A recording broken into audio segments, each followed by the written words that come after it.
योगा के जो 3 पार्ट्स हैं, आसन, प्राणायाम और ध्यान।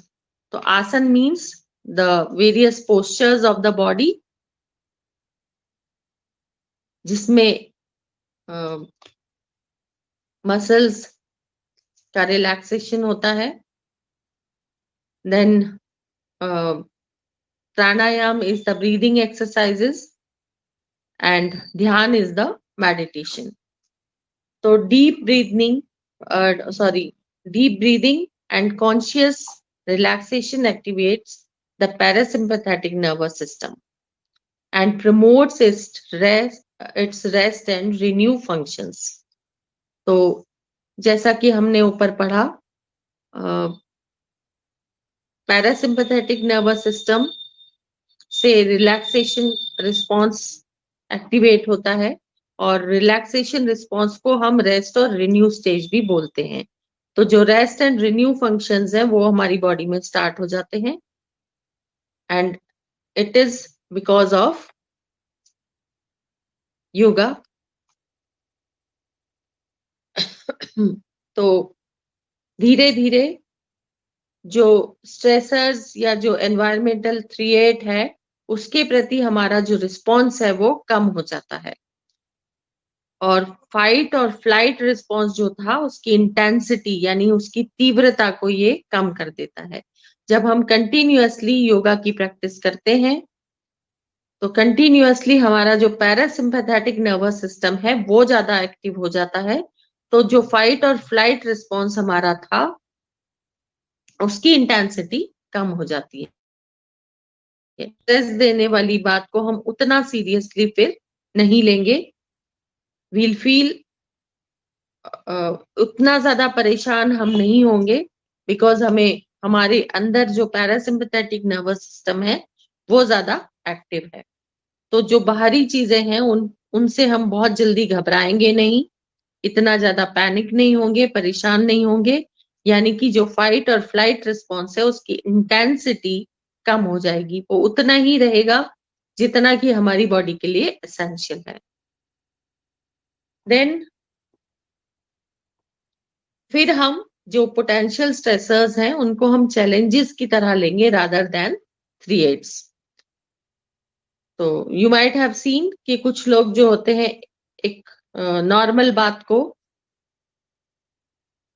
वो लोग बहुत ज्यादा सीरियसली लेंगे, बहुत ज्यादा डर जाएंगे उससे, और कुछ लोग उसको नेचुरल तरीके से लेते हैं।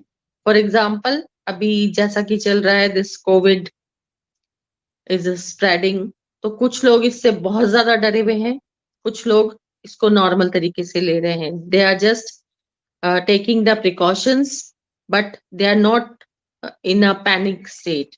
जबकि कुछ लोग इतने घबराए हुए हैं कि हर वक्त वो डरे हुए रहते हैं। तो दिस डिपेंड्स कि आपकी बॉडी में जो फाइट और फ्लाइट रिस्पॉन्स है वो ज्यादा एक्टिव है या फिर रेस्ट एंड रिन्यू यानी कि जो रिलैक्सेशन रिस्पॉन्स है वो ज्यादा एक्टिव है। तो अगर रिलैक्सेशन रिस्पॉन्स यानी कि पैरासिम्पैथेटिक नर्वस सिस्टम ज्यादा एक्टिव होगा तो आप जो स्ट्रेसर्स हैं, जो बाहरी चीजें हैं जो आपको परेशान करती हैं या विच become a threat for your body and your mind, तो उनको हम चैलेंजेस की तरह लेंगे। दैट ठीक है, ये आ गया है तो हमें इससे फाइट करना है, मतलब हमें इसको कंट्रोल करना है। तो this happens because of yoga. और जो आसन है twisting and compressing that occur in yoga postures enhance the circulation of blood and body fluids. तो जो आसन है उसकी वजह से जो उसमें ट्विस्टिंग एंड टर्निंग होती है, जो दबाव पड़ता है बॉडी के ऑर्गन्स पर, तो हर चीज के लिए अलग अलग योगासन होते हैं जिसमें हम अलग अलग मुद्राएं यानी पोस्चर्स बनाते हैं। उसकी वजह से जो हमारा ब्लड सर्कुलेशन है वो बढ़ता है, जो बॉडी फ्लूइड्स एसेंशियल है वो उनका सर्कुलेशन अच्छे से होता है and this improves the bodies ability to deliver the materials needed to allow healing to take place. तो जहां जहां जो मटेरियल्स पहुंचाने का काम किससे होता है? Circulation of blood. जो भी एसेंशियल मटेरियल्स अलग अलग ऑर्गन्स को चाहिए वो सब पहुंचाए जाते हैं ब्लड के द्वारा. तो वो जब सर्कुलेशन इंक्रीज होगा तो हर ऑर्गन तक वो जरूरी मटेरियल्स पहुंच जाएंगे और बॉडी की जो नेचुरल हीलिंग एबिलिटी है उसके अकॉर्डिंग बॉडी खुद अपने आप को हील करना स्टार्ट कर देगी. लिम्फेटिक सिस्टम जो कि नॉर्मल फंक्शनिंग के लिए ऑफ इम्यून सिस्टम की नॉर्मल फंक्शनिंग के लिए जरूरी होता है वो भी एक्टिवेट हो जाता है. एंड जो हमारी मसल स्ट्रेंथ है, फ्लेक्सिबिलिटी है, रेंज ऑफ मोशन है, ये सब योगा पोस्चर्स से इंक्रीज होती है. तो इस तरह से then the third thing is जो डीप ब्रीदिंग हम लोग करते हैं योगा में यानी कि pranayama. It improves lung capacity. Lungs की कैपेसिटी इंप्रूव होती है यानी कि ज्यादा से ज्यादा ऑक्सीजन हमें मिल पाती है. तो लंग्स का फंक्शन और लंग्स की कैपेसिटी इंप्रूव होती है. एंड जब सारी चीजें ठीक हो जाएंगी तो फाइनली जो हमारी लाइफस्टाइल है वो हेल्दी हो जाएगी. हमको वो सारे एसेंशियल एलिमेंट्स मिल जाएंगे जिससे कि हम अपनी बॉडी को हेल्दी रख सकते हैं. We can be healthy physically as well as mentally. समझ में आ गया? Have you understood? Any problem?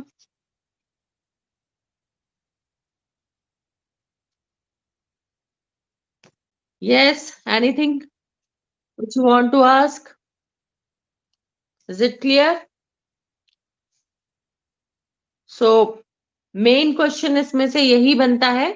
Mainly आपको ये पता होना चाहिए कि what is sympathetic nervous system, what is parasympathetic nervous system, and how yoga heals या how yoga helps us to be healthy. So let us see the questions. जो detail answers हैं उसमें तीनों ही इंपॉर्टेंट है.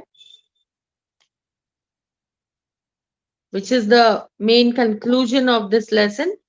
Number 1, explain the relationship between stress and disease. तो जो भी medical research हुई है उसके according 90% diseases are stress related यानी कि स्ट्रेस की वजह से ये सब डिजीजेस होती हैं. और कैसे होती हैं? तो जो ये क्रोनिक स्ट्रेस की वजह से कॉर्टिसोल हार्मोन का लेवल इंक्रीज होता है और फिर जो जो प्रॉब्लम्स होती हैं. So that is the answer of this question. Then second one is what do you understand by sympathetic nervous system? How does it function? तो इसके साथ साथ ही आपको ये भी देखना है what is parasympathetic nervous system. यानी दोनों का फंक्शन आपको पता होना चाहिए. सिंपैथेटिक नर्वस सिस्टम क्या है?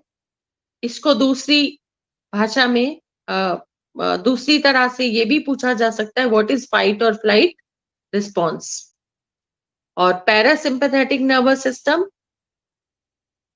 और relaxation response. And the third one is the benefits of yoga. तो उसमें पूरे चैप्टर की समरी आपकी आ गई. तो उसमें आपको शॉर्ट में इन सब के बारे में बताना पड़ेगा.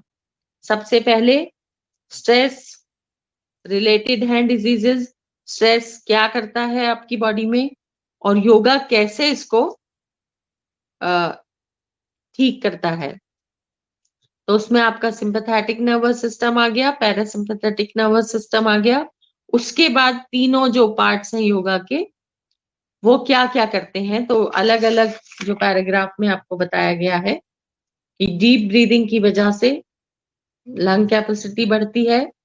Twisting and turning, inverting, compressing जो योगा पोस्चर्स हैं उनकी वजह से क्या होता है.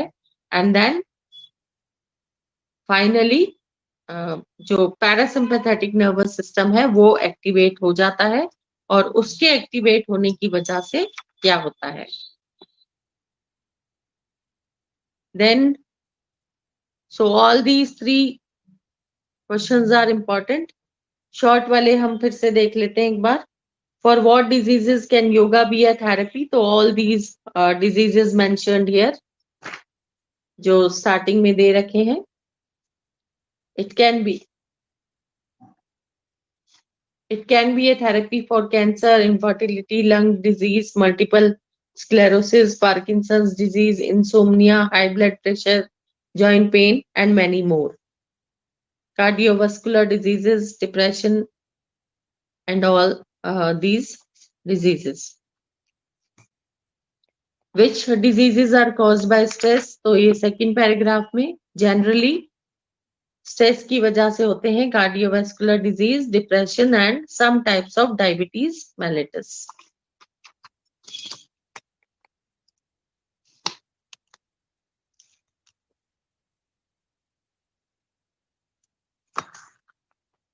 Then the third one is, what is the reaction of our body in the fight or flight system?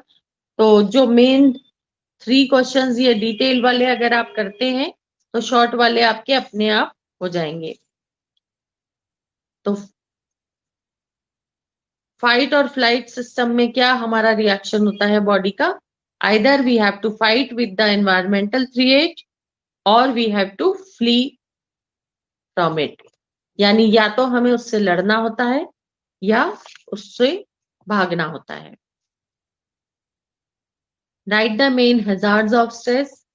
तो स्ट्रेस का ये जो क्रोनिक स्ट्रेस होता है उससे कॉर्टिसोल का लेवल बढ़ जाता है, और क्या होता है, it increase it suppress the immune system, it increase the heart rate, blood pressure, and cholesterol and triglyceride levels, and can lead to depression. Why is cortisol good for our body? It is good. Its normal levels are good for the body because it regulates the metabolism and blood pressure. Describe the impact of the high level of cortisol on our health. तो जब high level हो जाएगा तो वही सारा आपको बताना है। It increase the heart rate, blood pressure and cholesterol and triglyceride levels, which are the risk factors for both heart attacks and strokes, and the byproducts act as sedatives, which can lead to the changes in mood, especially to feelings of depression.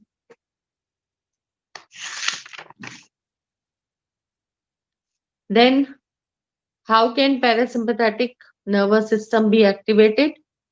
So it can be activated by practicing yoga.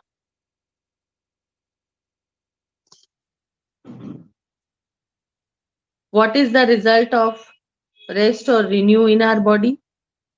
तो rest और renew में body को time मिल जाता है कि वो अपने जो बॉडी का मेंटेनेंस है उसको ठीक ठीक तरह से कर ले और फिर से अपने आप को क्योर कर ले, to recover from illness and disease.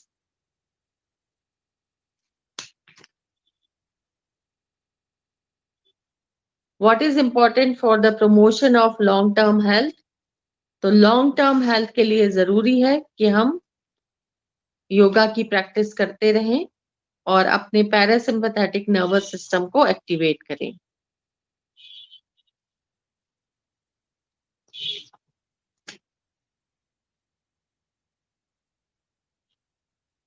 Describe the main components of yoga practice. So 3 main components are there. The different postures, which are called asanas, breathing techniques, which is called pranayam, and meditation exercise, which is called dhyan.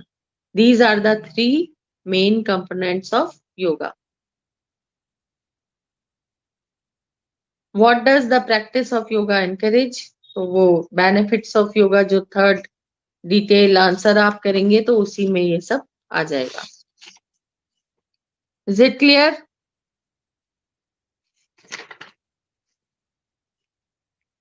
Have you understood? Or you want to ask anything? Any problem?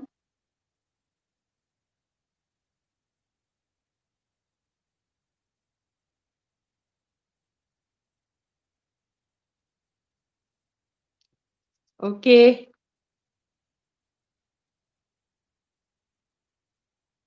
अच्छे से अगर आप इनको फिर से revision में भी ढंग से सुन लेते हैं तो कुछ भी लर्न करने की जरूरत नहीं है. I hope you have understood everything.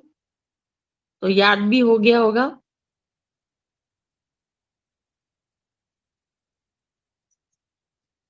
पूरा लेसन क्लियर होना चाहिए अच्छे से. फिर चाहे कहीं से भी क्वेश्चन आए you can answer it.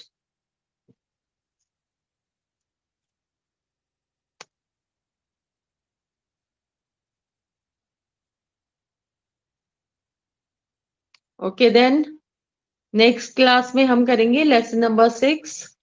Sorry इसी का second part. Purity is power.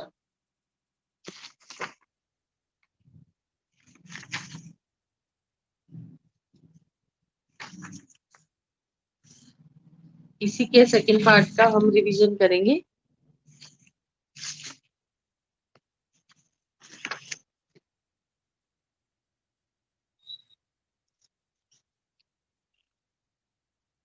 Question answers अगर पहले नहीं किए हो तो अब जरूर कर लेना. बिकॉज उसी के बेसिस पर आपके जो मार्क्स हैं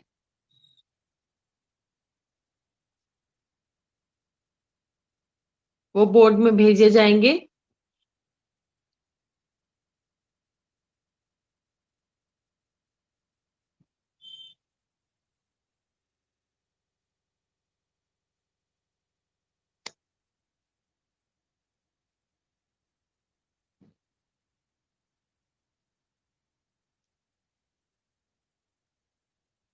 okay then bye all of you.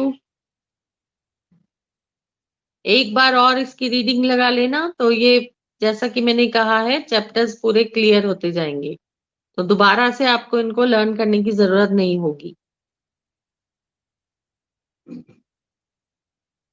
Okay bye all of you.